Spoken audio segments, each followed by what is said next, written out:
Good morning student. आज हम class 10th का जो चैप्टर 3 है मेटल एंड नॉन मेटल, उसके बारे में हम डिस्कस करने जा रहे हैं। उसका जो टॉपिक है वो कि how do metal react with solution of other metal, कि उनकी रिएक्शन कैसे होती है। यानी एक मेटल है और उसकी रिएक्शन यदि किसी मेटल सॉल्यूशन के साथ में हम रिएक्शन करवाते हैं तो रिएक्शन किस तरह से परफॉर्म होती है, आज हम उसके बारे में डिस्कस करने जा रहे हैं। तो यहाँ पर देखिएगा, सबसे पहले क्या है कि मान लेते हैं कि एक कोई मेटल है या फिर हमने एक मेटल लिया, कि ये मेटल लिया हमने जिंक। यहाँ पर हमने एक जिंक का मेटल लिया है प्लस, और हमने एक सॉल्यूशन लिया है HuSO4। तो यहाँ पर पहले ही हमारा टॉपिक ये था कि एक मेटल है this metal and second is a metal solution, यानी जो सॉल्यूशन रहेगा उसके अंदर क्या होगा, एक मेटल भी प्रेजेंट रहेगा। तो इन दोनों की रिएक्शन कैसे परफॉर्म होगी उनके बारे में हम रिएक्शन करने वाले हैं। तो ये है metal and this also metal.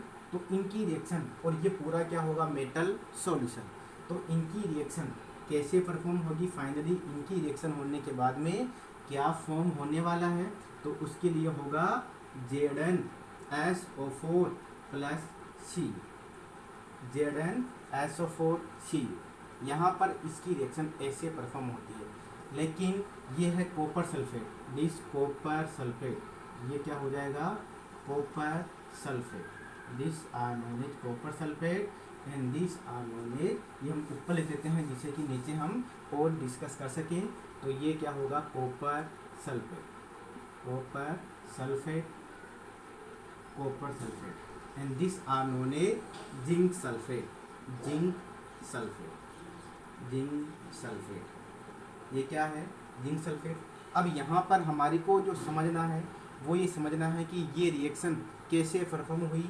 यानी जो कॉपर था, ये कॉपर इसके कॉपर के साथ में जिंक था, तो वो SO4 था। तो SO4 इसको छोड़ के यहाँ पर किसके साथ में आकर शिफ्ट हो जाता है, जिंक के साथ में आकर शिफ्ट हो जाता है। तो ऐसे तो वो इसके साथ में आकर शिफ्ट नहीं होगा, कोई तो रीजन होगा जिसकी वजह से ये इसके साथ में आकर शिफ्ट होगा। तो उसके लिए हमारे को यहाँ पर समझना है। तो सबसे पहले हमको समझना है रिएक्टिविटी सीरीज। रिएक्टिविटी सीरीज का मतलब यह है कि कौन सा मेटल ज़्यादा एक्टिव है और कौन सा मेटल कम एक्टिव होगा। तो उसके बारे में यहाँ पर हम एक टेबल याद करते हैं। तो उसके वो टेबल में बना रहा हूँ। तो उसका मतलब होता है पोटेशियम, सोडियम, कैल्शियम, मैग्नीशियम, उसके बाद में है एल्युमिनियम, उसके बाद में है जिंक, और उसके बाद में है आयरन, और यहाँ पर हाइड्रोजन, और फिर है यहाँ पर कॉपर। ये ऐसे इसकी रिएक्टिविटी सीरीज है। और भी है यहाँ पर, लेकिन हमने कौन से वाले लिए हैं जो हमारे काम के थे, यहाँ पर हमने उन वाले के लिए यूज में लिया है। यहाँ पर तो अभी जैसे कि इसके नीचे सिल्वर भी आएगा, इसके नीचे गोल्ड भी आएगा। हम सिर्फ इसी के बारे में अभी डिस्कस करने जा रहे हैं। पूरे जो एलिमेंट हैं, जैसे टोटल जितने भी एलिमेंट 118 एलिमेंट प्रेजेंट है, उन सभी को रिएक्टिविटी सीरीज में शो किया गया है। तो हम सभी की रिएक्टिविटी सीरीज को हम देख सकते हैं। लेकिन हम जो क्लास 10th का जो लेवल है उसके अकॉर्डिंग हम डिस्कस कर रहे हैं। तो यहाँ पर जो sodium, potassium, calcium, magnesium, aluminium, zinc, iron, और ये एल्युमिनियम, जिंक और आयरन, ये क्या है, इनकी रिएक्टिविटी, यानी ये वाले हैं हाई रिएक्टिविटी। इनकी रिएक्टिविटी सबसे ज़्यादा हाई है, हाई रिएक्टिविटी। और ऐसे हम नीचे जाते हैं तो रिएक्टिविटी क्या होती है, डिक्रीज होती है। और ये इट मीन्स इनकी जो रिएक्टिविटी क्या होगी, ये होंगी लो रिएक्टिविटी। इनकी जो रिएक्टिविटी होगी वो क्या होगी, लो रिएक्टिविटी होगी। तो यहाँ पर क्या होता है कि लो रिएक्टिविटी है, और इट मीन्स ये high reactivity and this low reactivity. हम सिर्फ इनमें से बात कर रहे हैं, सभी में से नहीं, सिर्फ जो हमारे जो 10th के लेवल के हिसाब से यही है। तो अब यहाँ पर तो ये क्या होगा, ये क्या है, डिक्रीजिंग ऑर्डर। यानी हम लिख देते हैं कि ये डिक्रीजिंग ऑर्डर है, यानी ऐसे जा रहे हैं तो इनकी रिएक्टिविटी क्या हो रही है, डिक्रीजिंग ऑर्डर है, डिक्रीजिंग ऑर्डर। ये हमने लिख दिया, कौन सा ऑर्डर, डिक्रीजिंग ऑर्डर। अब यहाँ पर हम देखते हैं कि जो कॉपर है, हमने क्या देखा कि यहाँ पर जो कॉपर है वो कहाँ पर है, तो दिस कॉपर ये रहा, तो कॉपर सबसे नीचे नीचे है, यानी ये जो कॉपर है इसकी क्या है, low reactivity and this are zinc are high reactivity, और जिंक की जो रिएक्टिविटी है वो क्या है, हाई रिएक्टिविटी है।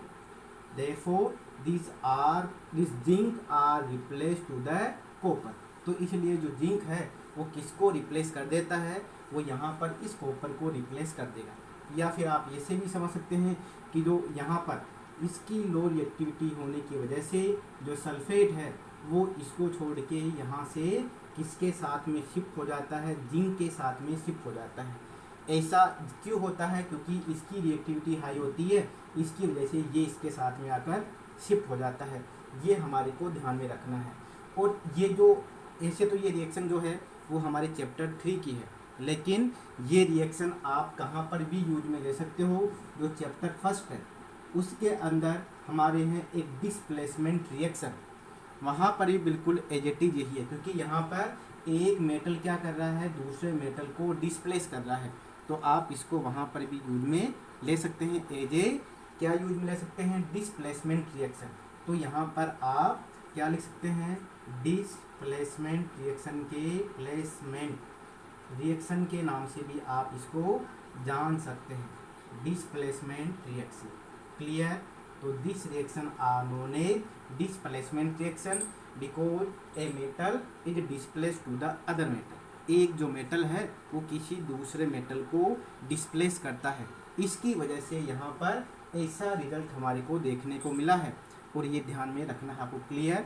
तो अब हम इसके बाद में फिर हम इसी चैप्टर का कोई नेक्स्ट टॉपिक है वो हम डिस्कस करेंगे। क्लियर? Thank you.